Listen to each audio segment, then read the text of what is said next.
There is one hadith that in the end time there is a supposed to be age of fitna, and it is said that when that age of fitna comes, so the Muslims or the people should they need to be isolated from the population, and even the example is given that be like a doormat, so don't go anywhere and just protect your iman. So how we identify that age of fitna? This is part of the process of teaching the subject. Nabi Muhammad alayhi salatu wasalam spoke of this age of fitna, the fitna of Dajjal, and he said that this will be the greatest fitna that mankind will experience from the time of Adam alayhi salam to the last day. The age of fitan, it's mentioned in the hadith, fitan. How would you know that the age of fitan has arrived? That you're now living in Akhirul Zaman. Well, the first one I'm going to give you, if you can't recognize it, I suggest you go to visit an optician, get a pair of spectacles. When the angel came to the Prophet alayhi salatu wasalam and asked the 5 questions, you remember them? Yes. Come on, shake your head. The 5 questions? Or some of you don't know it. Number 1, what is Islam? Number 2, what is al-Iman? Number 3, Ihsan. what is al-Ihsan? Number 4, when will the hour come? And number 5, what are the alamatul saa? What are the signs of the hour? He answered number 5 and he said, okay, who can help me? Adi? What is the answer? 10 signs. 10 signs. They? 10 signs, No, no? no, no, no, no. When the angel Gabriel came, alayhi salam. No, not you, you. Anyway, he gave 2 signs. What were they? Yes? No? Come on, somebody. The rise of sun from the The sun will rise from the west. No. Yes, Brother Muhammad? They?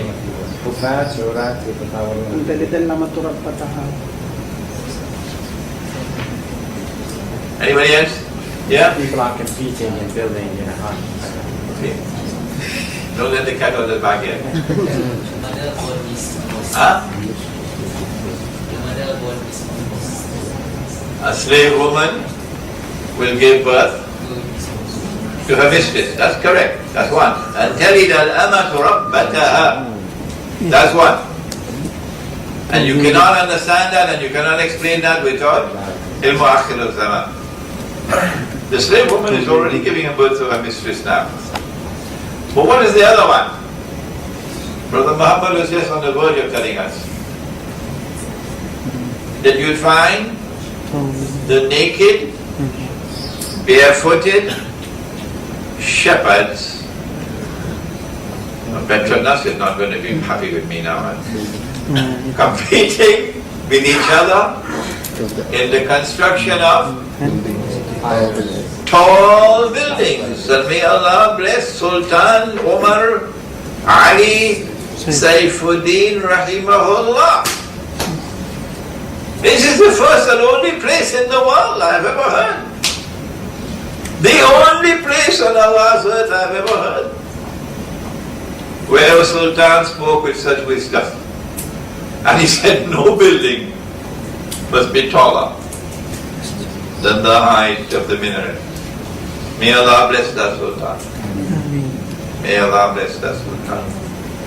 So you can be comfortable in Mandar Sri Bhagavan, because there are no tall buildings. But once you leave and you go to KL, take a taxi and head for KLCC. And you see the tall buildings. Huh? And if you can't see the tall buildings, then go and have your eyes examined. So here are signs that are plainly visible that you are living in Akhirul Zaman. Nabi Muhammad alayhi salatu wasalam said that in Akhirul Zaman women would dress like men. He said it. Today I see them, I call it the blue jeans Jamaat. He said that women would be dressed and yet be naked. How long do we have to wait for that? Another 100 years, 200 years? Or is it already here? He said all of mankind will be consuming riba. And if anyone claims he's not consuming riba, verily the dust of riba will be on him.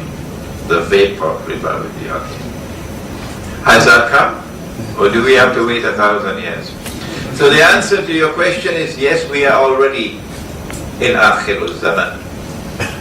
And in Akhirul Zaman, Nabi Muhammad alayhi salatu wasalam said the time will come when a believer, in order to preserve his faith, would have to flee to the mountainside where rain falls and take with him some sheep and goat, meaning withdrawal from the godless, decadent, oppressive cities of the world.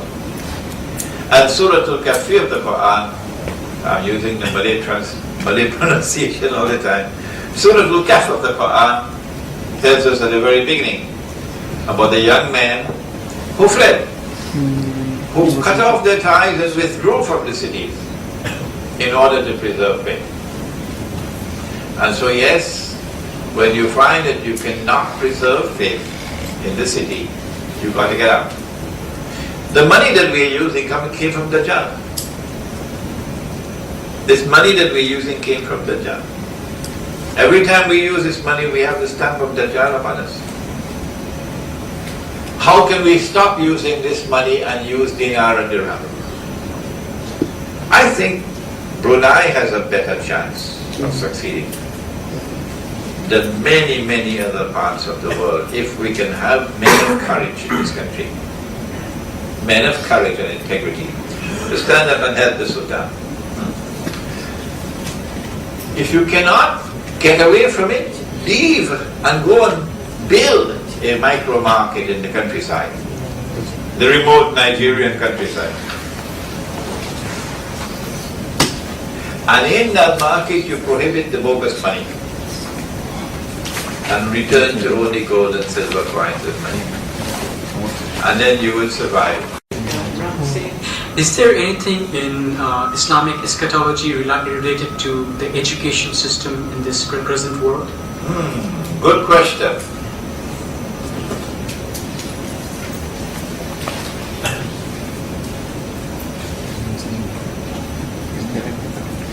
Who can answer that? Who wants to try? I'll give you a hint.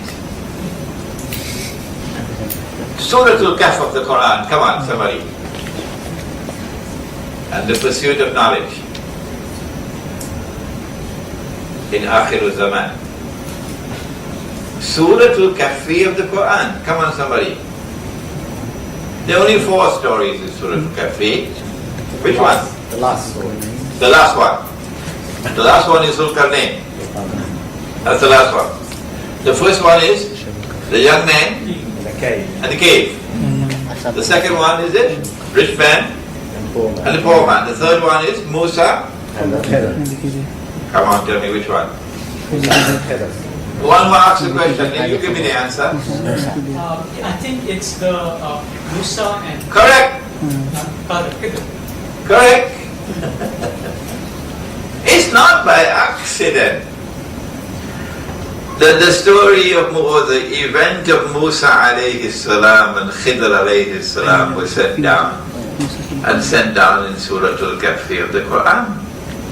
This passage is the most important passage in the whole Quran,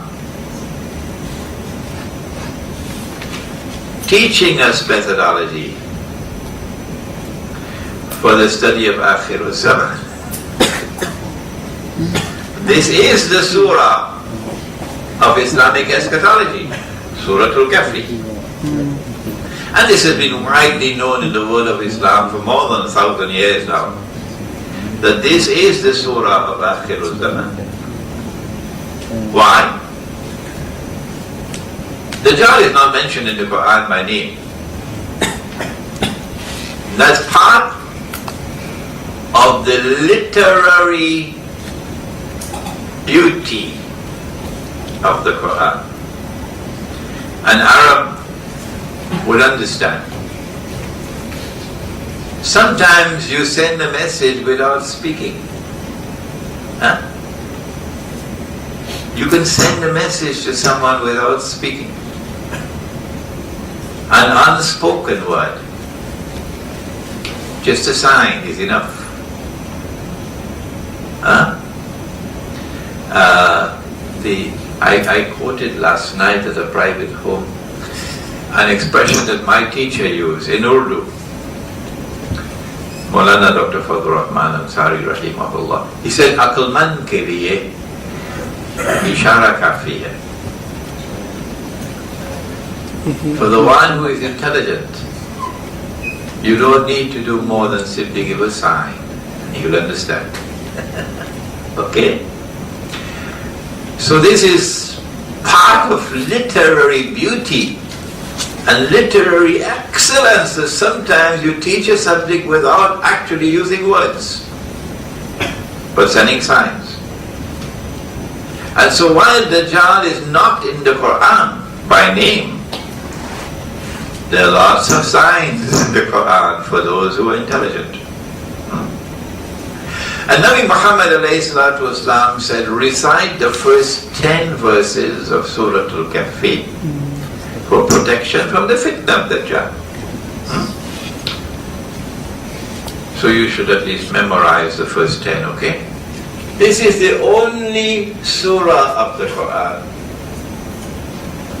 linked by the Prophet himself, alayhi salatu wasalam, with Dajjal. Secondly, this is the surah of the Quran that introduces the subject of Gog and Magog. So this is the surah of Islamic eschatology. And it is in this surah that Allah subhanahu wa ta'ala gave us the encounter between Musa alayhi salam and Khidr alayhi salam. And he says about Khidr alayhi salam, وَعَلَّمْنَاهُ مِن لَدُنَّا عِلْمًا. The knowledge does not come only from external observation and experimentation and rational inquiry. You're doing your PhD. Knowledge does not come only externally. Knowledge also comes internally. Every scientist knows that. Scientists make amazing discoveries of science because of insight, a flash of insight. Because you've done your homework, and then Allah blessed you with a flash of insight. So knowledge for us comes not only externally but also internally. The heart, when it has nur in it, the heart can see, but otherwise cannot be seen. And if the heart cannot see, even if you're driving a BMW outside, or Mercedes Benz, I see a lot of them in Brunei. If the heart cannot see, then Allah says of you, you're just like cattle. You're worse than cattle. أُولَٰئِكَ كَالْأَنْعَامِ بَلْ هُمْ أَضَلُّ. So a warning is given about knowledge and education in Akhir al-Zaman.